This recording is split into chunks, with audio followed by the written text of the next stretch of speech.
Hello again, everyone. Edwin Learnard back once again. In this YouTube video segment, I'm going to be talking about Dr. Drew and the Dr. Drew Show. And really, it's a show on HLN, and it seems to me when the show is basically what it does is they show a lot of high-profile incidents that take place in the news, and Dr. Drew will often try to look at the psychological aspect of it, and you'll hear various wide divergence of viewpoints from people on the show as to the reasons why these things have transpired and what really makes people tick. And the first thing I want to talk about is Dr. Drew himself, and I'd like to say that Dr. Drew, is someone that he seems like very amiable, very good disposition. He seems to give his guests a lot of latitude, where you'll see a lot of other talk show hosts be a little bit more domineering and kind of letting people know a lot that they're in charge and they're in boss. And he's a very reticent and humble person, and that's basically what I get from Dr. Drew. He don't strike me as somebody that's arrogant or has any supercilious type of nature in him. He just really he gives people latitude on that show, but at the same time, from time to time, he does have to let them know who is in charge. And once in a while, I'll see him say host, and he'll kind of say, "Well, look, you guys have dominated this conversation up to this point. Let me get my thoughts in and let me say what I need to say," which has to be done, I understand, from time to time. But I like about the show, as I stated before, it just gives such a wide divergence and variety in terms of the opinions on various high-profile, I guess, news-related stories. And they'll get into a lot of subjects that I wonder maybe other people or stations or shows may not really always have the courage to delve into. There'll be various things on whether it's on things which might be connected with racism. They had something remember when we had that murder in Ferguson, and they talked about whether that may have played a role or not. And recently they had something on the show where they were talking about whether a policeman had used excessive force or not, and many of you may have seen it. It was when the policeman threw that girl in the bikini down to the ground, and it was interesting. It seemed like the majority of people felt that it was excessive force. And then you had one person that was interviewed that the cop should have been basically lauded. I don't remember her exact words, but I think she said something to the effect that she felt the cop was a hero. Now, the thing was, they didn't show the footage really much prior to the takedown of that girl. But I think what makes the show, to me, it's just the variety. It's just, to me, as far as the opinions go. And you'll see, I mean, there's people there that have it's a lot of provocative insight. And Dr. Drew seems like, as far as like his knowledge, as far as the medical reasons, whether it's something with psychosis or whatever it might be, there's too many that I don't even really understand 100%. He seems to be his knowledge is very profuse on these matters, and that would probably be a vast understatement.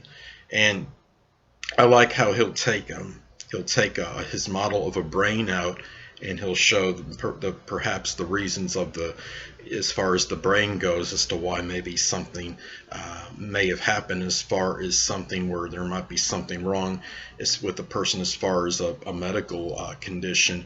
And he'll take this model out, and he'll kind of describe by pointing to the various parts of the brain. And I think when we watch this show, it's about Dr. Drew's knowledge of things that are medical, but it's also about how in many instances it may be something medical related, why these people do these things that they do when they're talking about perpetrators or people committing heinous acts.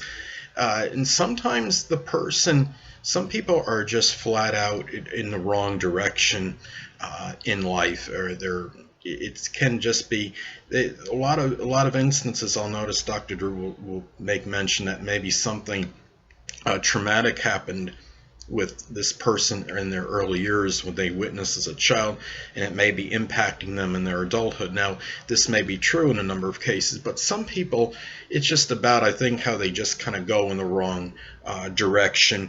And some people just either, they make a choice in life. I think they're either going to live, I guess, the quote unquote good life, where they're very scrupulous and they don't commit any these, I guess we could say, man-made crimes.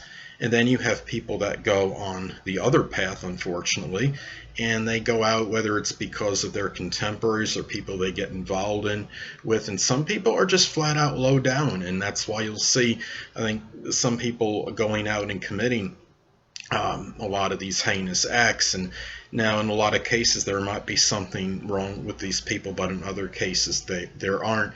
And I think now what they've done with the Dr. Drew show is, now you may have known recently, or in fairly recent time, they changed the kind of the show, the way it's designed. Before, they had Dr. Drew would have a certain subject matter that they would talk about, and they would have 4 people that would offer their insight. They would be, I guess, social commentators, and they would talk about their perspective on the issues. Now what they have is they have it where it's interactive with an audience, so they've actually expanded upon what they had before. And admittingly, I'm a person that doesn't always, I'm not always exuberant, enthusiastic about change or anything, but and I was thinking, oh, I hope this show is still okay. But after I watched it a little bit for a few days, I got accustomed to it, and I really enjoy the fact that they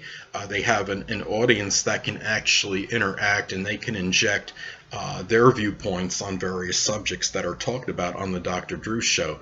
So this is, I think, this really this offers, it allows people to hear what the quote unquote average person, what their viewpoint is. And it's not just the social commentators and Dr. Drew. We hear it from everyday mundane life, and from people that are just regular people like me and you, that want to offer their insight and their perspectives into these various matters. So I think that's what really makes it really, it's a show now that I believe is even better. It's improved because you have that interaction with the audience.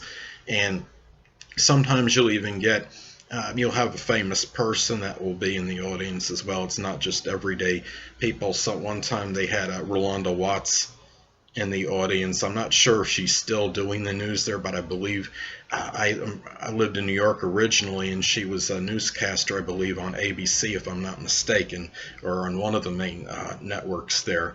So those are, and you have that unpredictability of who's going to be, as far as maybe in the audience, a surprise celebrity. So I think that makes the show intriguing as well. So those are things, and they also have a lot of their subjects that they discuss are very compelling, and like I stated before, they are in the news. They're very newsworthy, and people really want to hear the different opinions about it. And it's not just about, well, this person committed a heinous crime and such, and when they get into the psychological perhaps reasons for it, that element and putting that aspect into it makes that show so much more interesting, I believe. And this is one thing a friend of mine joked with me one time. He said I was addicted to ESPN.